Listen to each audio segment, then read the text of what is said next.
Hello everyone, मैं मिथुन सिंह स्वागत करता हूं आप सभी का। आशा करता हूं आप सभी बहुत अच्छे होंगे। 3 अगस्त 2024 की खबर मैं आपके सामने रख रहा हूं। देखिए, बहुत बड़ी खबर है। मैंने आपको पहले भी आगाह किया था कि सरकार सुप्रीम कोर्ट जाने वाली है और मैंने आपको सीएमओ का ट्वीट भी दिखाया था। तो अच्छी बात है कि सरकार फाइनली सुप्रीम कोर्ट चली गई है और कल ही इसकी सुनवाई होने वाली है, यानी कि 4 अगस्त को इसके ऊपर सुनवाई भी होगी। और कल देखो, सरकार के दिए गए याचिका को पढ़कर अगर सुप्रीम कोर्ट इस पे जो पहले दिन टीका टिप्पणी करती है, उससे कुछ कुछ आपको आइडिया लग सकता है कि क्या हो सकता है। देखिए, मैंने आपको पहले भी ये बात भी फिर से बता दूं मैं आपको, हेमंत सोरेन हमेशा से ये चाह रहे हैं कि किसी भी तरह से ये 26,000 वाली भर्ती कंप्लीट हो जाए।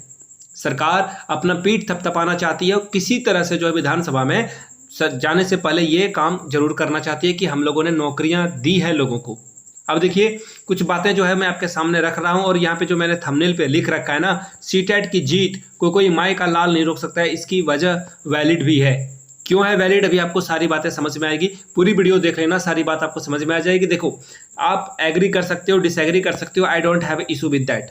मैं हमेशा से बाबा साहब भीमराव अंबेडकर के द्वारा लिखे गए कॉन्स्टिट्यूशन ऑफ इंडिया पे बिलीव करता हूं और मैं मानता हूं कि हर किसी को फ्रीडम ऑफ एक्सप्रेशन का राइट है, फ्रीडम ऑफ स्पीच का राइट है। आप बोल सकते हो कुछ भी, लेकिन संसदीय भाषा का इस्तेमाल करते हुए आप एक दूसरे के खिलाफ डिबेट में उतर सकते हो।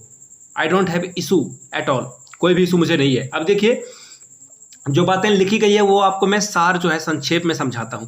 आपको ये पूरी तरह से कोर्ट रूम वाले इंग्लिश को समझने की जरूरत नहीं है। आपके काम की जो पॉइंट्स है वो मैं आपके साथ साझा कर देता हूँ। एक एक करके सारी चीज़ों को हम लोग देखेंगे और यहाँ से आप चीज़ों को समझ पाओगे। ठीक है, वेट ए मोमेंट।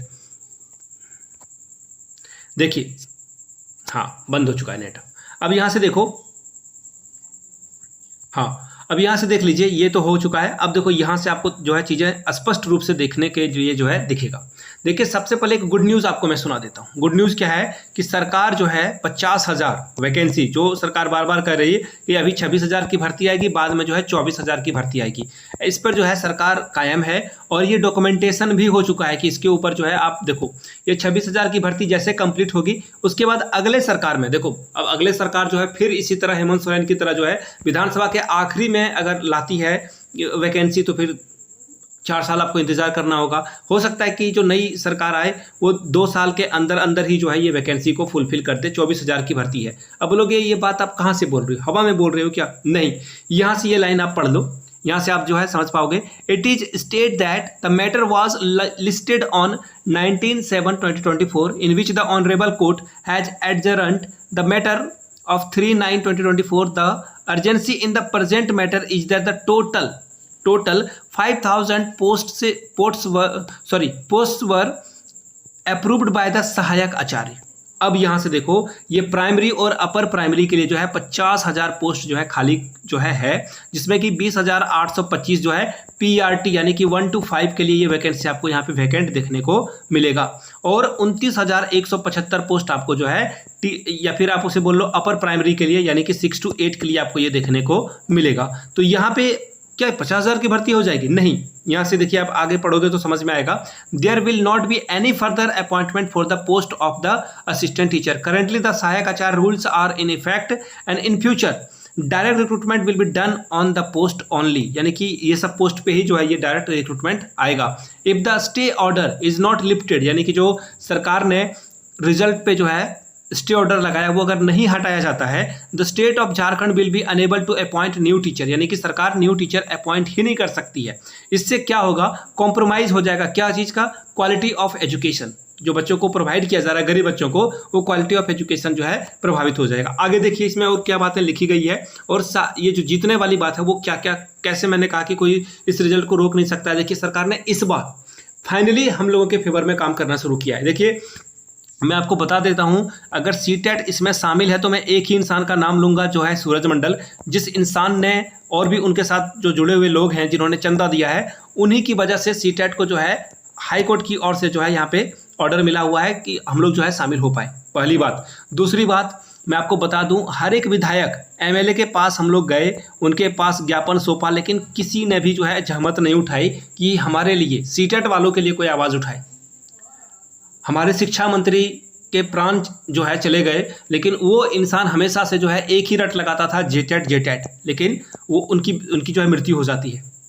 कोई एमएलए नहीं, कोई विधायक नहीं, कोई मंत्री नहीं, इवन हम लोग सीएम से भी मिले, लेकिन कोई सुनवाई नहीं हुई। फाइनली हाईकोर्ट के ऑर्डर की वजह से हम लोग जो है ये एग्जाम में अपेयर हो पाए हैं और फाइनली जेटेट की ओर से आखिरी दाव चला गया, बड़ा दाव, जहां पे कोर्ट में केस गया हुआ है। आगे देखिए, यहां से आप चीज़ों को समझ पाओगे।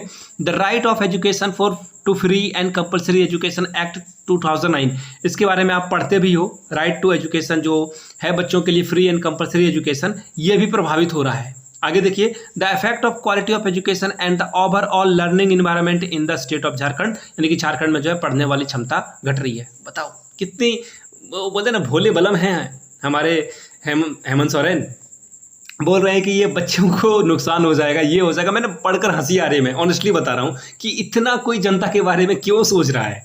जनता के बारे में इतना जो है कौन सोच रहा है बताओ। माँ बाप नहीं सोच रहे होंगे कि बच्चे का जो है एजुकेशन खराब हो जाएगा, बट हेमंत सोरेन है, जनता से बहुत प्यार करते हैं। और अब बाकी तो चीज़ें आप समझ ही रहे हो कि क्या इसकी रियलिटी है, हार्श रियलिटी है, कैसे लोगों को बरगलाया जाता है, बेवकूफ़ बनाया जाता है। खैर अच्छी बात है कि सरकार फाइनली जो है लगी हुई है आपके काम में, ये हो जाए बस, ये हो जाए बस, ठीक है।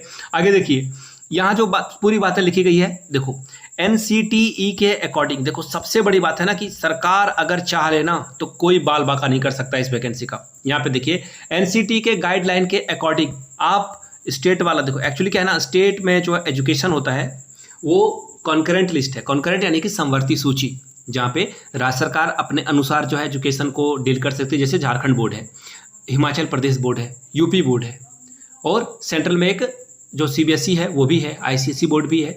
तो केंद्र सरकार और राज्य सरकार दोनों मिलकर, यूनियन गवर्नमेंट और स्टेट गवर्नमेंट दोनों मिलकर जो है जो शिक्षा है उसको निर्देशित करती है। ये कॉन्करेंट लिस्ट में है। अब देखिए, एनसीटी जो है पूरे भारत के ऊपर जो है कानून वगैरह बनाती है।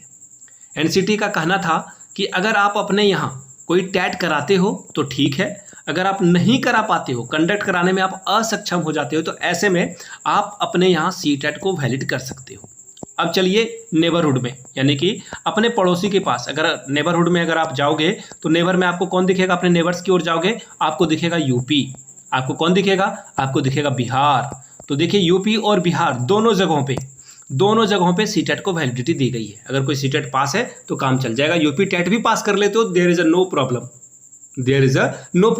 बिहार में बी टेट भी हुआ है, यानी कि बिहार टेट भी हुआ है। जो बिहार टेट पास कर गए हैं वो भी वैलिड है, और बाकी अब सरकार बिहार टेट लेती ही नहीं है। उनका कहना है कि भैया हम बिहार टेट नहीं लेंगे, आप सी टेट जो है पास हो, काम आपका चल जाएगा, हम लोग सी टेट से काम चला लेंगे।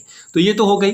तो सरकार अगर एनसीटी के अकॉर्डिंग चलती है, एनसीटी की बात को मान लेती है, तो फिर मामला जो है फंस सकता है।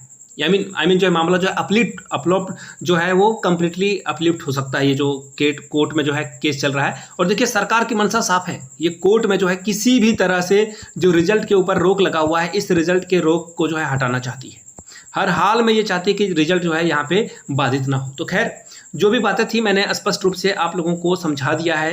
अब आप सिलेबस के बारे में पूछोगे तो सिलेबस के ऊपर एक कल डेडिकेटेड वीडियो बनेगी, और कोई भी कोर्स परचेस करें या नहीं इसके ऊपर भी एक मैं वीडियो बनाने वाला हूं।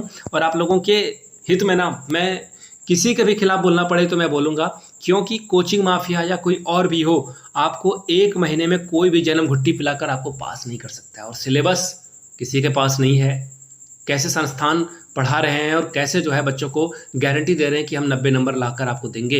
Even there is a 40% rule as well. तो खैर इसके ऊपर एक डेडिकेटेड वीडियो मैं लाऊंगा और आपको जो है रियलिटी फेस कराऊंगा। और देखो मैं बार बार कहता हूँ, जेटेट इज़ अ टुच्चा एग्ज़ाम, टुच्चा सा एग्ज़ाम होता है ये, बट ये जो 40% का रूल लगा हुआ है इसे बिल्कुल हल्के में ना ले। और मैं आपको गारंटी देता हूँ, सहायक आचार्य वाले भर्ती में जो सीटेट वाले विद्यार्थी हैं, देखना जेटेट में कितने बच्चे फेल हो जाएंगे। मैं गारंटी देता हूं। अगर आपको लग रहा है कि आप उसमें शामिल नहीं हो, कान खड़े कर लो खरगोश की तरह, कछुआ कभी भी आपको पीछे छोड़ सकता है। तो मेक श्योर अच्छे से पढ़ें, सहायक आचार्य जैसे बड़े एग्जाम को क्वालिफाई करके, सीटेट जैसे बड़े एग्जाम को क्वालिफाई करके, जेटेट जैसे टुच्चे एग्जाम में फेल मत हो जाना।